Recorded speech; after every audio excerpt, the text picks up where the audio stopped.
Morning students, let's start poem number 6, Aunt Jennifer's Tiger, which is written by Andreen Rich. Andreen Rich, 1929, was born in Baltimore, Maryland, USA. She is widely known for her involvement in contemporary women's movement as a poet and theorist.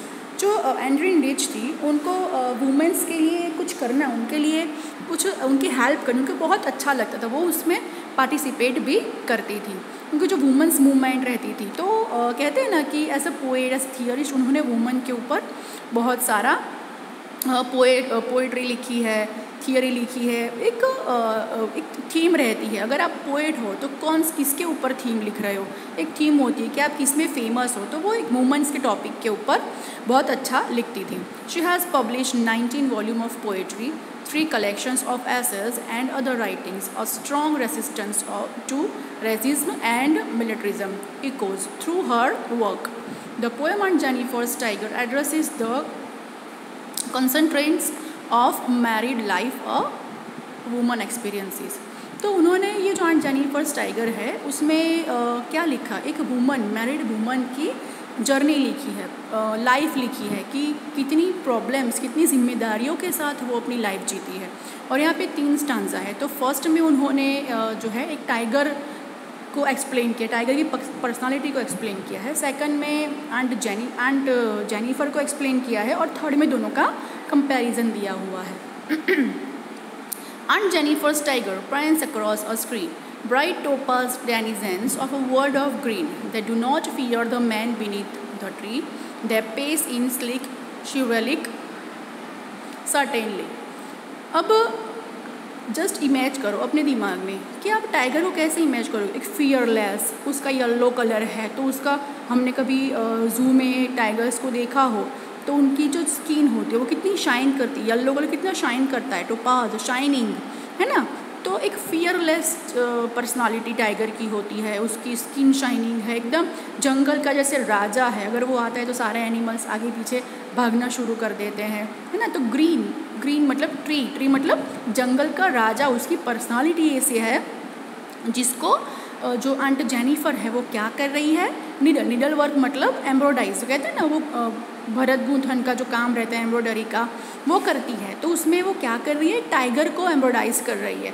उसका जो skin है, उसकी body का yellow colour लिया हुआ है, ठीक है, और उसको बहुत अच्छे से वो ड्रॉ कर रही है, उसके ऊपर निडल वर्क कर रही है।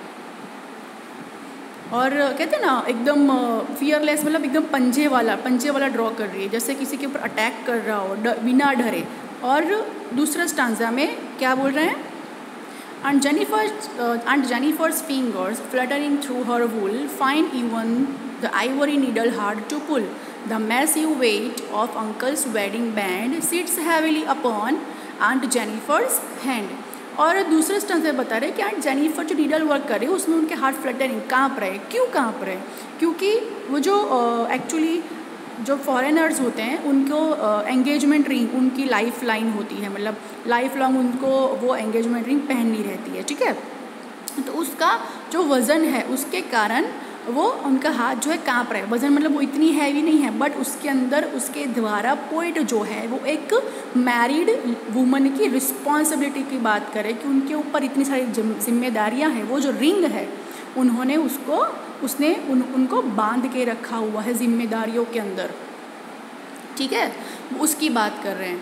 तो wedding band sits heavily upon aunt Jennifer's hand, और वो इतने उसका वज़न उनके लाइफ के ऊपर, वो जो रिंग है उसका वज़न उनके हाथ के ऊपर ऐसा लग रहा है कि जैसे पहाड़ लेके चल रही हो अपने सिर पे, और उसके कारण उनका जो हाथ है वो निडल वर्क करते करते काँप रहा है। When aunt is dead, her terrified hands will lie, still ring with ordeals she was mastered by. The tigers in the panel that she made will go on prancing, proud and unafraid. तो यहाँ पे आप सोचो कि जिसको वो एम्ब्रॉयडराइज कर रही है वो टाइगर है ना, जिसको वो एम्ब्रॉयडराइज कर रही है वो टाइगर फियरलेस, और उनकी लाइफ वो अपने हस्बैंड से, उनकी जिम्मेदारियों से इतनी दबी हुई है तो उनकी लाइफ जो है वो पूरी फियरफुल है, और टाइगर जिसको एम्ब्रोडाइज करे वो पूरा फियरलेस। उनकी टाइगर की जो स्किन है शाइनिंग, और उनकी लाइफ देखो डल विदाउट कलर। तो ऐसे कंपैरिजन बताया हुआ है, और उनको यहाँ पे एक बहुत अच्छे से एक्सप्लेन किया हुआ है बिना ज़्यादा वर्ड यूज़ किए कि उनको अपनी लाइफ में कितनी जिम्मेदारियाँ निभानी पड़ रही है। शादी के बाद अगर कहीं जाना है तो उनको उनके हस्बैंड की परमिशन लेनी पड़ रही है। मतलब XYZ कोई भी आप काम ले लो, वो विदाउट उनके हस्बैंड, वो जो रिंग है उसको हमेशा वो याद करती है। और यहाँ पे बताया हुआ है कि शायद अगर वो मर भी जाती है इन बिटवीन फ्यूचर डेथ के बाद भी, बट वो रिंग जो है, जो जिम्मेदारियाँ हैं उनके साथ ही वो जाएगी, तब तक वो नहीं जाएगी। वो एक जो जिस टाइगर को एम्ब्रोडाइज कर रही है उसके जैसी लाइफ वो कभी नहीं जी पाएगी। इस तरीके की वो लाइफ अपनी जी रही है। उनको पता नहीं उनकी लाइफ में उनके साथ आज़ादी है ही नहीं। ओके।